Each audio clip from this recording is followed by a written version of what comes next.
birthday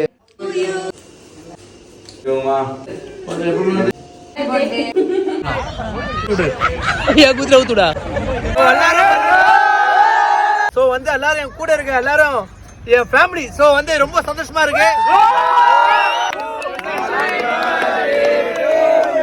எனக்கு ரொம்ப பிடிக்கும். கேட்டதெல்லாம் வாங்கி தருவேன். சாப்பாடுல கூட ஒரு தடவை எனக்கு வாங்கி தருவாரு. எதுக்கு சொல்றேன்னா யாரும் கேட்டது கூட இல்ல.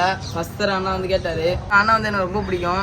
அண்ணா ரொம்ப பிடிக்கும் எனக்கு. எனக்கு பிடிச்சது என்னன்னா எல்லாருக்குமே நார்மலா பழகுவாரு. யாருக்கு எது கேட்டாலும் வாங்கி தருவாரு.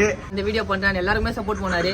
ஏன்னா எல்லாருக்கும் உண்மையா இருக்காரு. 10 பேர் இருந்தாலும் அதுல அந்த 10 பேர்ல 10 பேருமே வந்து ஒருத்தருக்காச்சும் பிடிக்காம இருக்கும். ஆனா அந்த 10 பேருமே ஒருத்தர் பிடிக்கும்னா அது வெங்கி நம்ம மட்டும் தான் பிடிக்கும். இப்ப கூட சந்தோஷமா வரேன். உங்களுக்கு பச்சை எத்தனை என்கிட்ட கேளு. உங்களுக்கு 500 வேணுமா நான் தரேன். இவன்கிட்ட காசு இல்ல, இவன் வந்து யாரும் இல்ல, அதனால இல்ல, என் ஃப்ரெண்டு, என் மச்சான் மேல போகணும்னு எனக்கு ரொம்ப ஆசை. அண்ட் சீக்கிரம் என்னோட விஷ் என்னன்னா இவரை பிக் பாஸ்ல பார்க்கணும். ரொம்ப நல்ல மனசு. இப்பதான் கொடுக்குறோம் ரொம்ப வருஷம் கழிச்சு. பாக்குறேன் இவன் டேலண்ட் வந்து இது கிடையாது, இதுக்கு மேல ஒண்ணு இருக்குது. எல்லாருக்கும் ஒரு பிடிச்ச பர்சன் வாங்கி எனக்கு ஒரு பேக் பவுன்